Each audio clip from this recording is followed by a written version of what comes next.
which is what you really came here to see, and that's information relative to stress. Okay? I described to you what we went through here today. I've worked my entire day in my chiropractic practice. I came here to be with you tonight to talk to you about stress. Did I experience stress in my day today?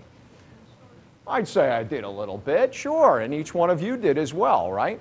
So what we're going to talk about tonight is how, number one, I want you to understand what stress is, okay? And just to give you a thumbnail of what we're going to cover, I want you to understand that stress is not all bad, okay? There is good stress and there is bad stress. We're going to talk about both of those tonight. I also want you to understand how stress affects your body physiologically.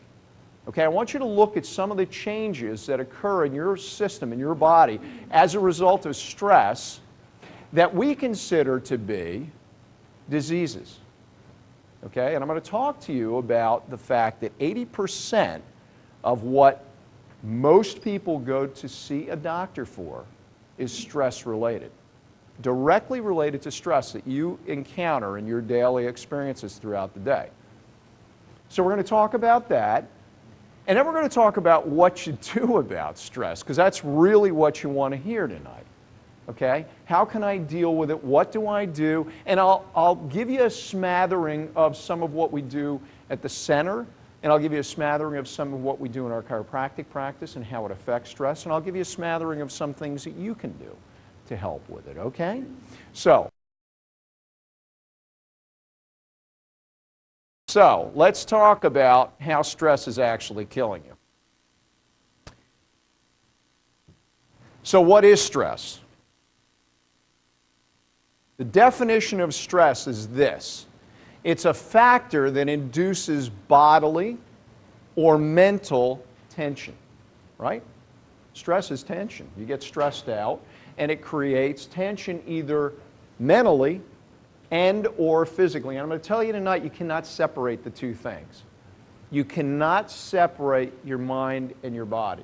They are one integral event, really. And again, I'm going to go back to some research that's being done right now at the National Institutes of Health, and you'll hear more and more about this subject. It's called neuroimmunology. And what that means is how your nervous system, which is what? Big part of it's right here, called your brain. Affects what? What's the second part of this? Neuroimmunology. It affects what? Your immune system. Okay? This will make you sick. And we need to learn this, understand it, accept it, and be able to deal with it, right?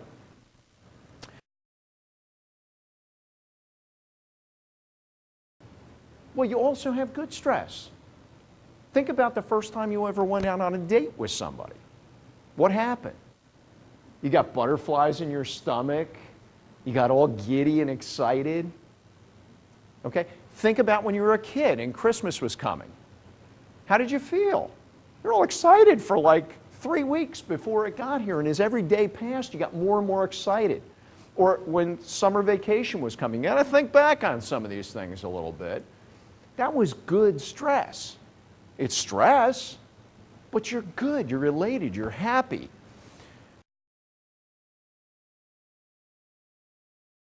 Bone loss. Interesting. You lose bone when you're under chronic stress. That's a condition called, what do we call it today?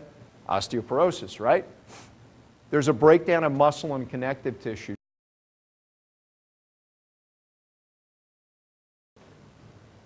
It's ongoing. There's no reduction in that sensory center. Increased hormone levels cause brain cells to shrink.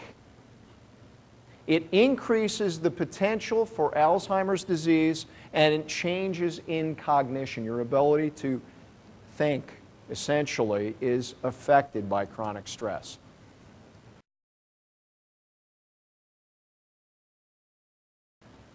Belief systems shape our behavior, and behavior shapes our health, our lives, and our world. One of the things that I say to patients who go through the cleanse is this. This is not a diet. Okay, the purpose of this is not for you to lose weight.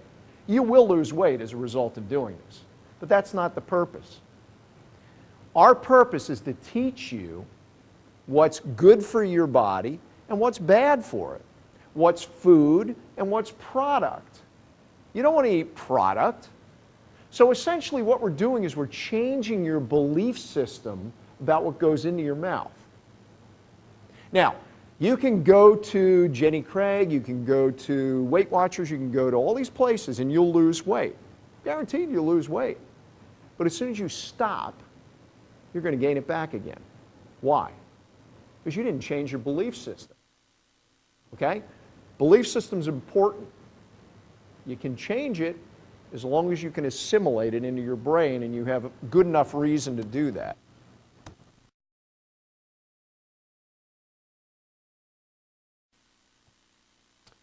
If you live under fear of what might happen, you are so physically exhausted you will be unable to be creative or cope with normal challenges. Because you're so busy worrying about this over here, you know, the stuff that you really should be dealing with, you're not.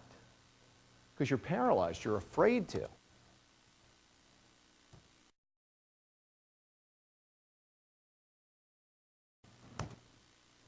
This is interesting. True fact. All facts are true. Your self-image was formed by the time you were 5 years old. You're pre-programmed, guys. Your parents pre-programmed you, your environment pre-programmed you, people you interacted with pre-programmed you. You're programmed for specific things by then. Already, by then, you're pre-programmed. That doesn't mean you can't change that pre-program, but you have to first change your belief system to say, you know what? That's true. You know, I still do things. The old story, right, is the ham on Sunday that the mother's cooking, right? I've told you this before. Those of you who haven't heard it, I'll tell you real quick. You know, young gal, just married, she's at Easter dinner with her mother, and her mother's cooking a ham, and before she puts it in the pan, she cuts the end of the ham off. And the girl's thinking, that's wasteful, why'd you do that? She said, I don't know, my mom always did that. So she calls her grandmother. And her grandmother says the same thing. I don't know, my mother always did that. She was still living, so the girl calls her great-grandmother, and she says, why'd you do that? She said, huh? She said, what? She said, she said to her, because the pan was too small.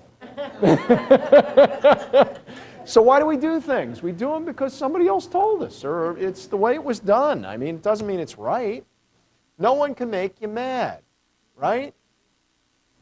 I told you earlier, you must allow yourself to become mad. You have to give permission, right? Just because somebody thinks something doesn't mean it's right. Thank you. Boy, that's a big, nice picture.